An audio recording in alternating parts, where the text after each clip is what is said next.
الحمد للہ رب العالمین والصلاة والسلام علی سید الانبیاء والمرسلین اما بعد۔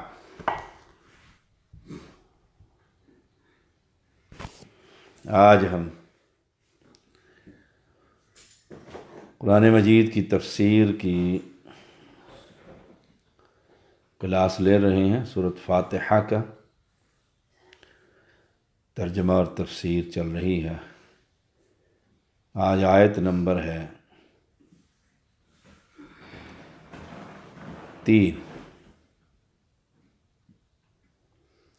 لیکچر نمبر ہے 5۔ ایاک نعبد و ایاک نستعین۔ ایاک نعبد کی ہم تفسیر لیکچر نمبر 4 میں پڑھا چکے ہیں۔ ایاک نعبد کو پہلے و ایاک نستعین کو بعد میں بیان کر کے اللہ تعالی نے دعا کرنے کا سلیقہ بتلایا کہ درخواست سے پہلے اللہ تعالی کی حمد و ثنا، بزرگی، بڑائی اور کبریائی بیان کرنی چاہیے۔ دعا سے پہلے، درخواست سے پہلے اپنی بندگی اور اپنے تعلق کا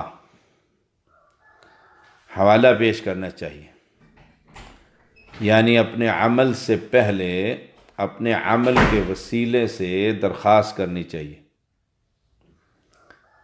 اور یہ وسیلہ حق اور سچ اور جائز۔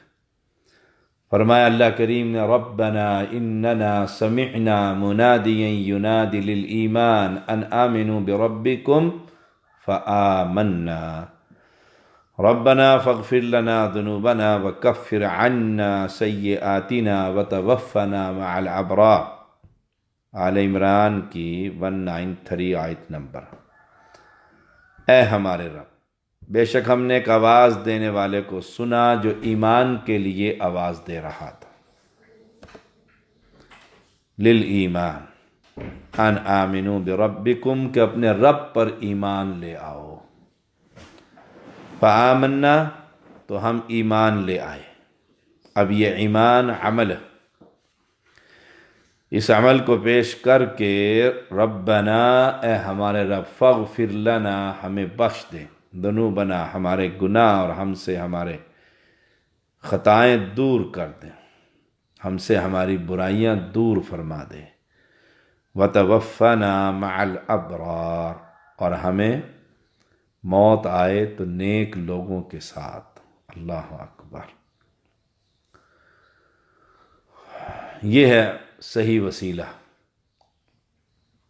عمل کو پہلے پیش کیجئے، جیسے انہوں نے ایک منادی کرنے والے کو سنا، ایمان کی دعوت پھر قبول کی، اور اس ایمان کو رب کی بارگاہ میں پیش کیا، اور پھر اپنے گناہوں کی معافی مانگی۔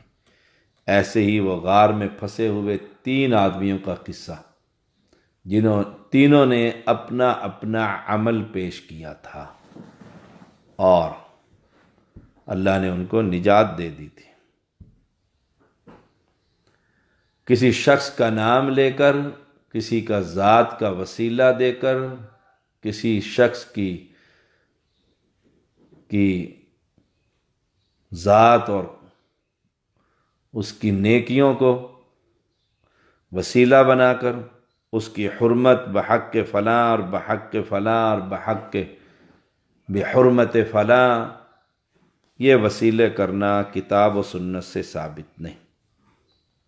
یا اللہ، فلاں کے وسیلے سے، شاہ صاحب کے وسیلے سے مجھے مال عطا فرما،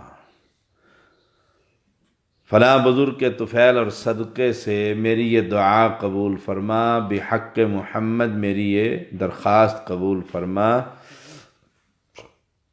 یہ بالکل ناجائز ہے۔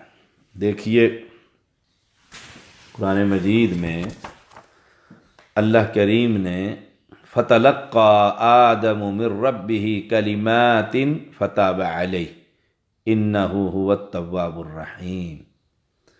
پھر آدم علیہ السلام نے اپنے رب سے چند کلمات سیکھ لیے تو اس نے اس کی توبہ قبول کر لی۔ یقیناً وہی ہے جو بہت توبہ قبول کرنے والا، نہایت رحم کرنے والا ہے۔ کلمات کیا تھے؟ کہ فلاں کے وسیلے اور فلاں کے صدقے سے نہیں، کلمات تھے ربنا ظلمنا انفسنا۔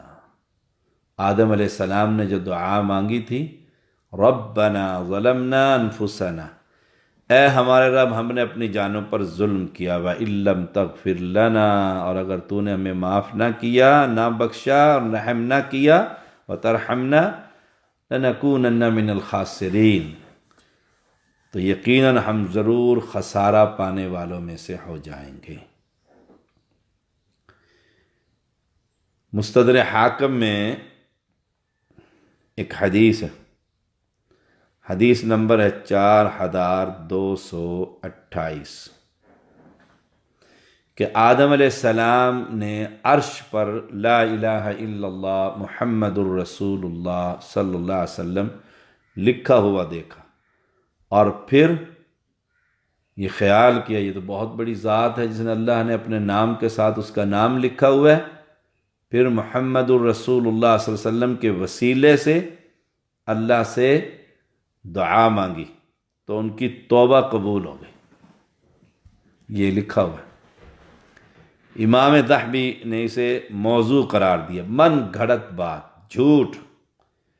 اس روایت کے راوی عبد الرحمن بن زید بن اسلم، خود امام حاکم بیان کرتے ہیں کہ وہ اپنے والد سے موضوع روایتیں، من گھڑت باتیں بیان کیا کرتا تھا، جس سے صاف معلوم ہوتا ہے وہ اس کی گھڑی ہوئی یہ روایت ہے، اس نے اپنے باپ سے بیان کی ہے۔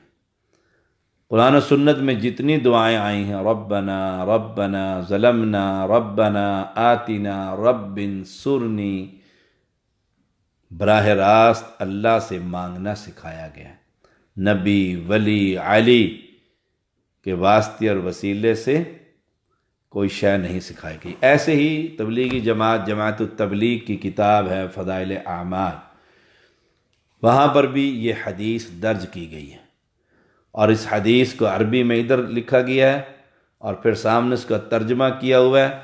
عربی میں لکھا ہوا ہے کہ یہ موضوع ہے، موضوع من گھڑت، جس کا ترجمہ ہے من گھڑت، عربی میں لکھ دیا ہے اور اس کا اردو میں ترجمہ نہیں کیا۔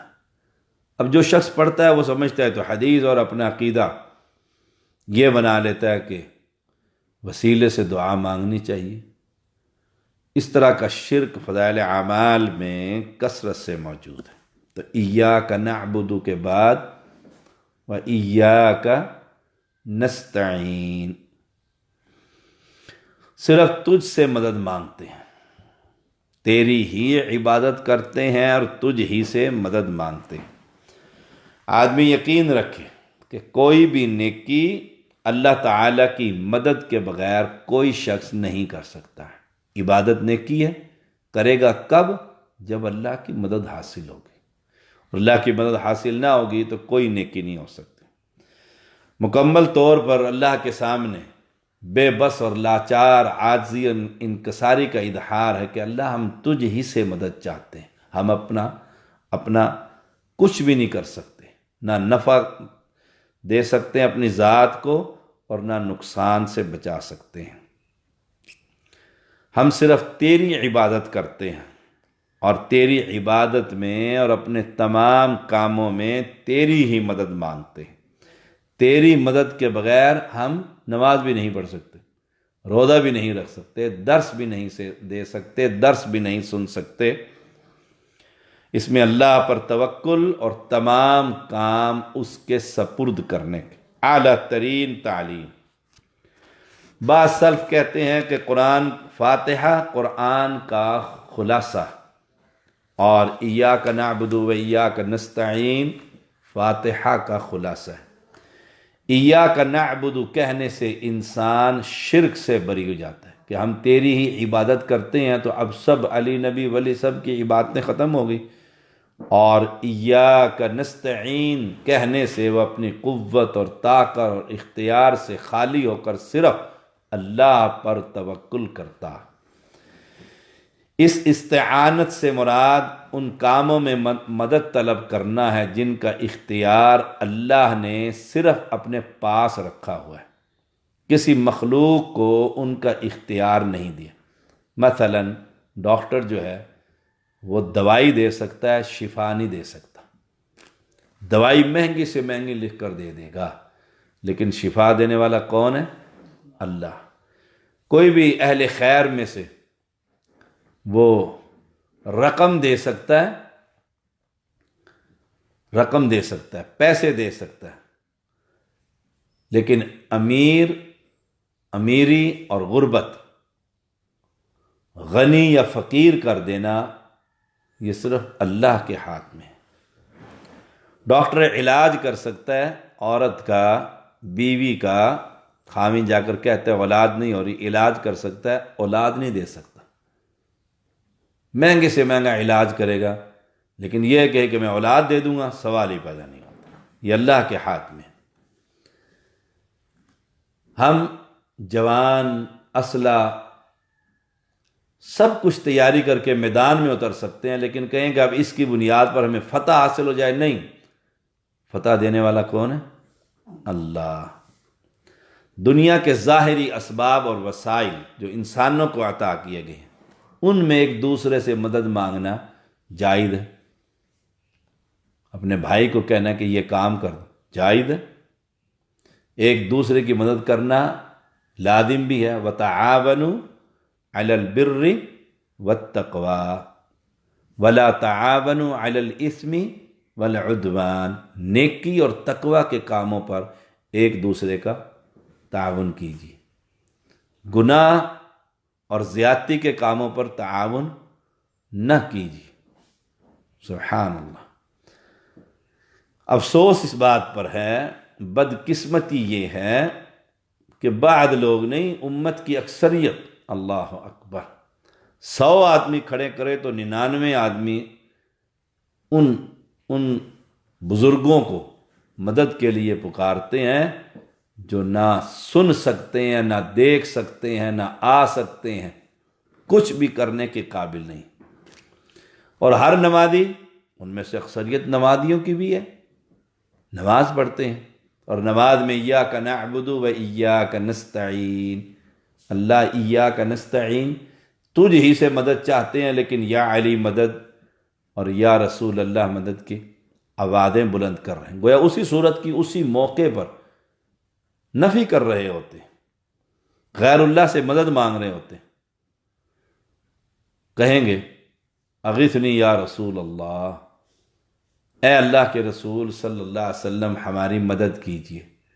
بیٹھے بیٹھے گئے یا علی مدد نعرہ لگائیں کہ اے علی ہماری مدد فرما، آوازیں دیں گے، اے مولا علی یا شیر خدا میری کشتی پار لگا دینا۔ کشتیوں کو پار لگانے کے لیے مدد کس سے مانگی جا رہی ہے؟ اللہ کی مخلوق سے۔ اور سورہ فاتحہ نماز میں پڑھ رہے ہیں ایاک نستعین، ہم تجھ ہی سے مدد مانگتے ہیں، اور پھر پانی کے اندر اتر کر مدد غیروں سے مانگی جا رہی، اللہ کی مخلوق کو پکارا جا رہا۔ المدد المدد، یا غوث آدم، نعرے لگائے جا رہے ہیں۔ یا مدد کن یا معین الدین چشتی، یا معین الدین چشتی پار لگا دے کشتی، یا بہاب الحق بیڑی دھک، آوازیں لگ رہی۔ اب ایاک نستعین، ہم تجھ ہی سے مدد مانگتے ہیں، لیکن سمندر میں، دریاؤں میں جب کشتی پھنسی ہوتی ہے، وہاں اللہ کی مخلوق کو آوازیں، اللہ کی مخلوق کو پکارا جا رہا ہے، اللہ کو اللہ کی مخلوق کو اللہ کا شریک کیا جا رہا ہے۔ یہ اتنا بڑا گناہ ہے کہ اس کے ہوتے ہوئے نہ کوئی روزہ قبول ہوتا ہے، نہ کوئی حج قبول ہوتا ہے۔ سوال ہے کہ ایاک نعبد سے ہم فاتحہ تک دعا کرنے والا جمع کے صیغے سے دعا کرتا ہے، جبکہ دعا کرنے والا ایک ہے۔ میں نماز پڑھ رہا ہوں تو ایاک نعبد، ہم تیری ہی عبادت کرتے ہیں، و ایاک نستعین، اور تجھ ہی سے مدد چاہتے ہیں، حالانکہ میں اکیلا کر رہا ہوں لیکن جمع کا صیغہ استعمال کر رہے ہیں۔ واحد کا صیغہ ہونا چاہیے تھا۔ جمع کا لفظ تعظیم کے لیے مانا جائے تو یہ دعا کے مناسب نہیں۔ جواب اس کا یہ ہے، اگر جمع کا لفظ تعظیم کے لیے مانا جائے تو یہ دعا کے لیے مناسب نہیں ہے۔ اس کا جواب کیا دیا گیا؟ بندہ اپنی عاجزی اور انکساری کی وجہ سے اللہ کی بارگاہ میں اکیلے درخواست پیش کرنے کی جرت نہیں کر سکتا۔ وہ بادشاہ ہے، وہ شہنشاہ ہے، بلکہ تمام عبادت کرنے والے جن و انس اور فرشتوں کو ساتھ مل کر وہ پیش کرتا ہے کہ ہم سب اور میں تیرا یہ عاجز بندہ بھی تجھ سے سوال کرتے ہیں، تجھ سے مدد مانگتے ہیں، تجھ ہی سے اور تیری ہی عبادت کرتے ہیں۔ بعض اہل علم کہتے ہیں کہ واحد کے صیغے میں اپنی کچھ بڑائی کا اظہار ہوتا ہے جو جمع کے صیغے میں نہیں۔ امام ابن کثیر رحمہ اللہ یہی فرماتے ہیں۔ بعض مفسرین یہ حکمت بیان کرتے ہیں کہ ہر مومن دوسرے مومنوں کے ساتھ ایک جسم کی مانند، اور ہر مومن تمام مومنوں کی نمائندگی کرتا ہے، اس لیے وہ اکیلا ہی تمام مسلمانوں کی طرف سے عرض کرتا ہے ایاک نعبد، ہم تیری ہی عبادت کرتے ہیں، و ایاک نستعین، اور تجھ ہی سے مدد چاہتے ہیں۔ رسول اللہ صلی اللہ علیہ وسلم نے فرمایا المؤمنون تتکافأ دماؤہم ویسعى بذمتہم ادناہم وہم ید علی من سواہم، ایمان والے لوگ ان کے خون آپس میں برابر ہوتے ہیں، ان کا سب سے معمولی آدمی بھی ان کے عہد کو پورا کرنے کی کوشش کرتا ہے، اور اپنے سوا سب کے مقابلے میں ایک ہاتھ ہوتے ہیں۔ ابو داود کی یہ روایت ہے، حدیث نمبر 4530، اور امام البانی رحمہ اللہ اس کو صحیح قرار دیتے ہیں۔ ایاک نعبد، ہم تیری ہی عبادت کرتے ہیں، و ایاک نستعین، اور تجھ ہی سے مدد چاہتے ہیں۔ عبادت اور استعانت کی بہترین صورت اجتماعی عبادت اور استعانت، اس لیے اللہ تعالیٰ نے ان دونوں کی جامع صورت نماز کو باجماعت ادا کرنے کا حکم دیا۔ وَأَقِيمُوا الصَّلَاةَ وَآتُوا الزَّكَاةَ وَارْكَعُوا مَعَ الرَّاكِعِينَ، نماز قائم کرو اور زکوٰۃ دو اور رکوع کرنے والوں کے ساتھ رکوع کرو، نماز قائم کرو۔ اب کچھ لوگ نماز قائم کرنے سے مراد نماز پڑھنا نہیں لیتے کہ نماز پڑھیے، نہیں، کہتے قائم کرنا ہے۔ قائم کرنے کا مطلب یہ ہے کہ اللہ کے نظام کو قائم کرنا ہے، یہ ٹکرے مارنا نہیں ہے جو تم ٹکرے مارتے ہو مسلمانوں۔ کہتے ہیں اللہ کا نظام قائم کیجئے دنیا میں، عدل، انصاف۔ اور کچھ لوگ وَارْكَعُوا مَعَ الرَّاكِعِينَ کے ساتھ، رکوع کرنے والوں کے ساتھ رکوع کیجئے۔ وہ کہتے ہیں بس قرآن کا حکم ہے، رکوع کر رہے ہیں یہ مسجد والے، اب ان کی جماعت وقت ہو گیا جماعت کا، ان کے ساتھ شامل ہو جائے۔ قرآن نے کہہ دیا رکوع کرنے والوں کے ساتھ رکوع کرو، اب وہ رکوع کر رہے ہیں اور ہم پیچھے جا کر کھڑے ہو جائیں۔ نہیں دیکھتے کہ امام رافضی ہے، امام بدعتی ہے، امام مشرک ہے، نہیں، کہتے ہیں رکوع کرنے والوں کے ساتھ رکوع کیجیے۔ پہلے یہ تو دیکھیے رکوع ہے کس پر، رکوع ہے کس پر۔ جب ان سے یہ سوال کیا جائے کہ آپ کس کے پیچھے کھڑے ہیں، کہتے ہیں جی وَارْكَعُوا مَعَ الرَّاكِعِينَ، رکوع کرنے والوں کے ساتھ رکوع کیجیے۔ تو یہ رکوع نماز کا کس پر فرض ہے؟ مومن پر، مسلم پر، موحد پر، اور اس کا عقیدہ ہی خراب ہے۔ یہ تو بہاول حق بیڑی دھک دھک دھک کے نعرے لگاتا رہتا ہے، اس کے پیچھے نماز کیسے ہو جائے گی؟ اس پر تو نماز بیچارے پر عقیدے سے پہلے اس پر نماز ہے ہی نہیں، اسے پہلے اپنے عقیدے کی اصلاح کرنی ہے، بعد میں اس کو نماز کا کہیں گے میں نماز پڑھ۔ تو کچھ لوگوں کو یہاں پر بہت بڑی غلطی لگی ہے اور وہ ہر شخص کے پیچھے کھڑے ہو جاتے ہیں۔ ایسے ہی میں نے ایک شخص سے کہا کہ لگا جی قرآن کا حکم ہے، میں نے کہا ٹھیک ہے، ہم اگر گزر رہے ہیں اور اذان کا وقت ہو جاتا ہے اور دیکھتے ہیں ایک جگہ پر رکوع کرنے والے رکوع کر رہے ہیں، ہم اس میں شامل ہو جائیں گے؟ کہنے لگے جی شامل ہو جائیں گے۔ میں نے کہا اگر رکوع کرنے والے مرزئی ہیں شامل ہو جائیں گے؟ کہتے نہیں، وہ رکوع نہیں کر رہے، وہ رکوع نہیں کر رہے، یہ کر رہے ہیں، ان کے پیچھے نماز کیوں نہیں پڑھیں گے؟ رکوع کر رہے ہیں نا، اور تمہاری طرح حنفی نماز پڑھتے ہیں اس میں شامل ہو جائیں گے ان کے پیچھے۔ احناف کی نماز پڑھتے ہیں کیونکہ مرزا تو تھا نبوت کے دعوے سے پہلے حنفی تھا، وہ نماز پڑھ رہے ہیں باقاعدہ ان کی مسجد میں، تو وہاں پر ان کے پیچھے کھڑے ہو جائیں؟ چلو نہیں، ان کے پیچھے نہیں کھڑا ہوں گا، ان کے پیچھے نہیں کھڑا ہوں گا۔ میں کہ ایک جگہ سے گزر رہے ہیں اور ہم اس کا ٹائٹل نہیں دیکھتے کہ یہ امام بارگاہ ہے، ان کی بھی مسجد ہوتی ہے، اور وہ رکوع کر رہے ہیں، شامل ہو جائیں گے؟ کہتے نہیں، وہ تو صحابہ کے دشمن ہیں، وہ تو صحابہ کو گالیاں دیتے ہیں، ان کے پیچھے نماز کیسے ہو جائے گی؟ وہ بھی رکوع کر رہے ہیں، وَارْكَعُوا مَعَ الرَّاكِعِينَ، ان کے پیچھے بھی جا کر نماز پڑھ لیجیے۔ تو نہیں، وہ صحابہ کو گالیاں دیتے۔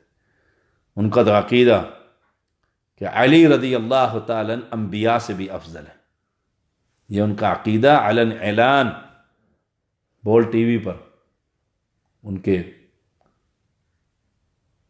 رافضی لیڈر نے بیان کیا باقاعدہ کہ ہمارے نزدیک علی تمام انبیاء سے افضل ہیں، لا حول ولا قوت الا باللہ۔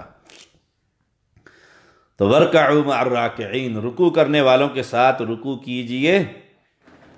اس کا معنی کیا ہے؟ معنی یہ ہے کہ اہل ایمان کے ساتھ، اہل شرک کے پیچھے نماز نہیں ہوتی، اہل توحید کی، جیسے مرزئی کے پیچھے نہیں ہوتی، رافضی کے پیچھے نہیں ہوتی، ایسے دوسرے لوگوں کے پیچھے بھی، کیونکہ ان میں صوفیت کا کفر ہے۔ وہ کہتے ہیں وحدت الوجود کے قائل ہیں، وہ کہتے ہیں یہ دنیا میں جتنے خنزیر، بندر، کتے، سور، یہ جتنے پھرتے ہیں یہ اللہ کا وجود ہے، لا حول ولا قوت الا باللہ۔ وہ کہتے ہیں وحدت الشہود والے کہ جتنی چیزیں نظر آ رہی ہیں ان سب میں اللہ نظر آ رہا ہے، سبحان اللہ و بحمدہ، سبحان اللہ العظیم۔ اللہ ہم سب کو اس عقیدے سے محفوظ رکھے۔ تو وَارْكَعُوا مَعَ الرَّاكِعِينَ سے مراد ہاں ایک داڑھی مڈا شخص ہے لیکن عقیدہ صحیح ہے اور وہ نماز پڑھا رہا ہے، اب ہم اس کے پیچھے جا کر نماز پڑھیں گے کیونکہ اس کا عقیدہ صحیح ہے۔ فاسق فاجر ہے، فاسق فاجر کے پیچھے نماز ہو جاتی ہے، مشرک اور بدعتی اور کافر کے پیچھے نماز نہیں ہوتی، کیونکہ مرزئی کافر ہیں، رکوع وہ بھی کرتے ہیں۔